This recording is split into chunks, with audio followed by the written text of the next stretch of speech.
Hello! How you guys doing? Hope everybody's having a good day. I've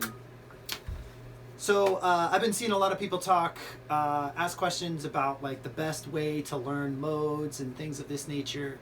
And I think as guitar players, we tend to get caught up a lot in scales and shapes and things like this. I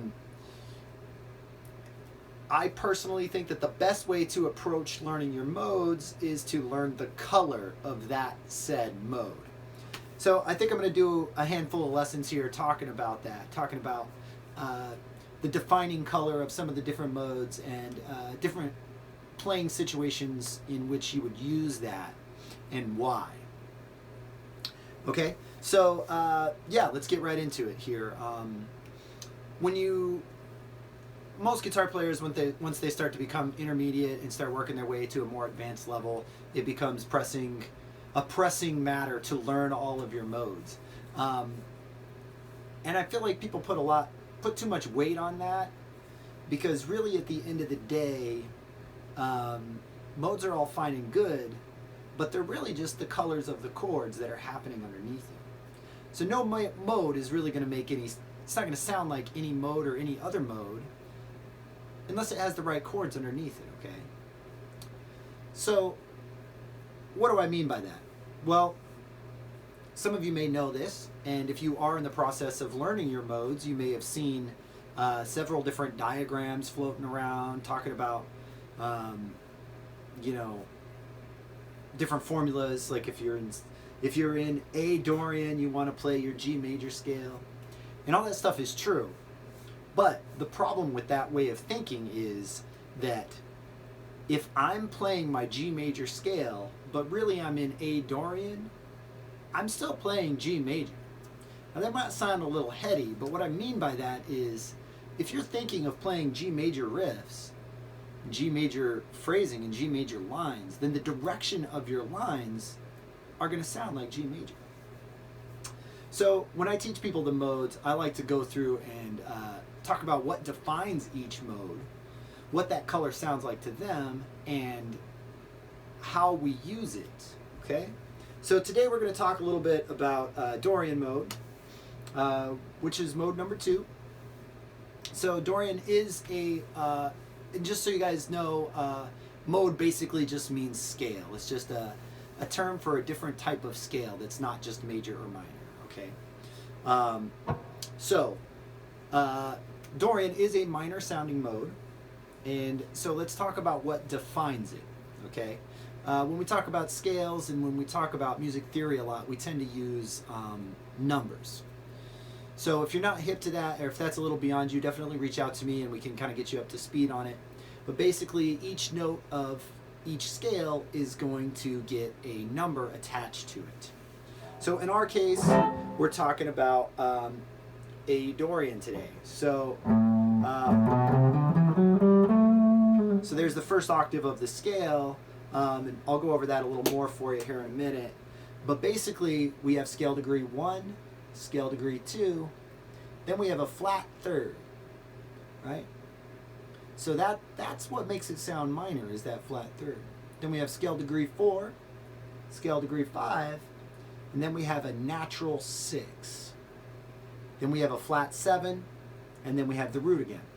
So when I say flat third, that is referencing it to a major scale. In a major scale, your third scale degree is what we refer to as a major third or a natural 3. Same thing with our 6th scale degree. In a major scale, your 6th scale degree is what's referred to as natural, or your major 6th.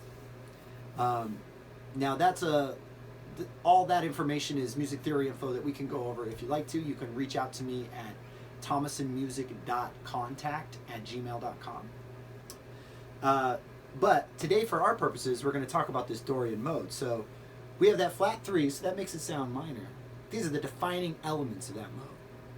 We have that natural 6, which really, that is the one that makes it sound like Dorian.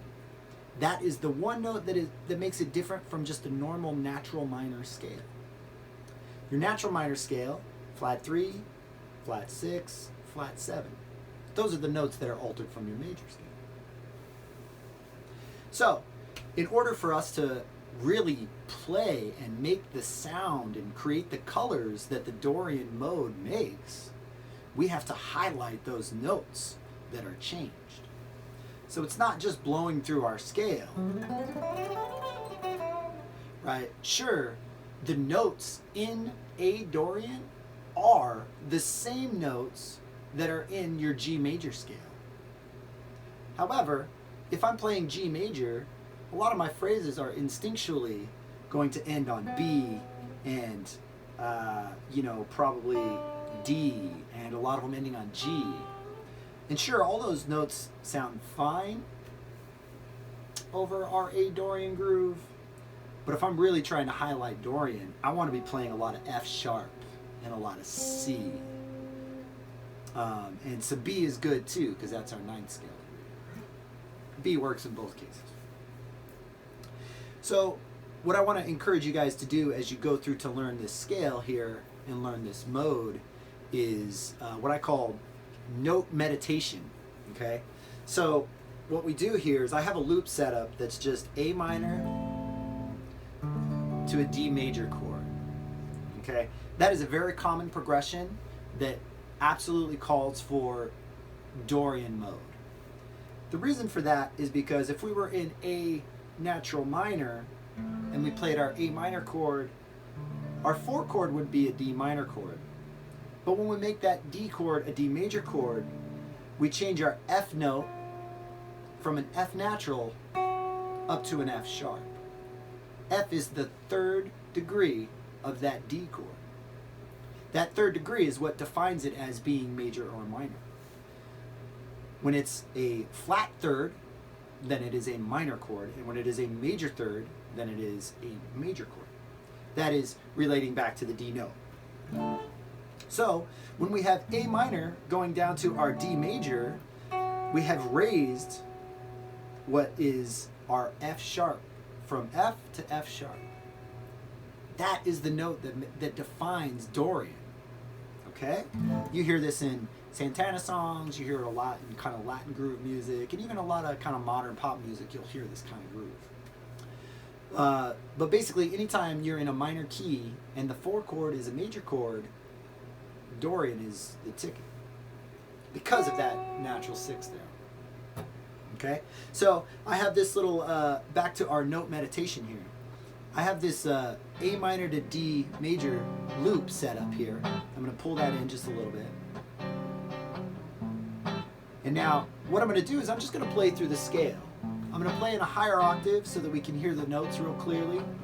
I'm going to sit on each note for a little while, and I'm going to think about how that note feels to me and what it sounds like to me. Is it consonant or is it dissonant? Does it sound like a certain color or a certain mood? Right? So I'm going to start with the A. Again, we're in A Dorian. So that's my A note. That sounds very consonant, very round, very full. Now I'm going to go up to my B note, which is the 2nd of that scale. So that sounds like I'm going somewhere. It's a little more open and introspective. Now I'm going to go to my 3rd. Sounds very similar to the 2nd.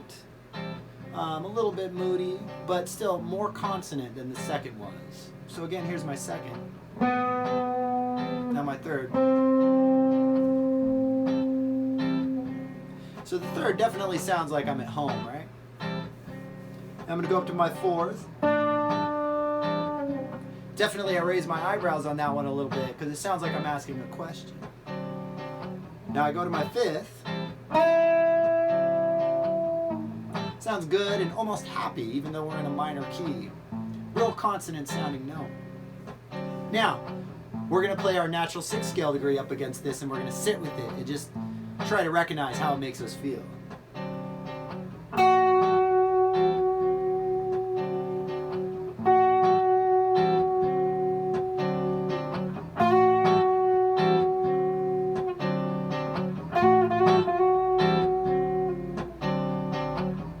So that's a nice color, right? It's a little bit brighter. Sounds dissonant, but not quite but it still sounds cheery almost. It's like a bright dissonance, right? Now this may sound differently to you, and that's the whole point of playing note meditation. You set up a groove like this, and you listen to each one of these notes in whatever mode that you're working on, and you think about how that makes you feel and what you think it sounds like. And then from there, you can use it as a tool to navigate in your improvisation. So let's go through to our seventh, our flat seven.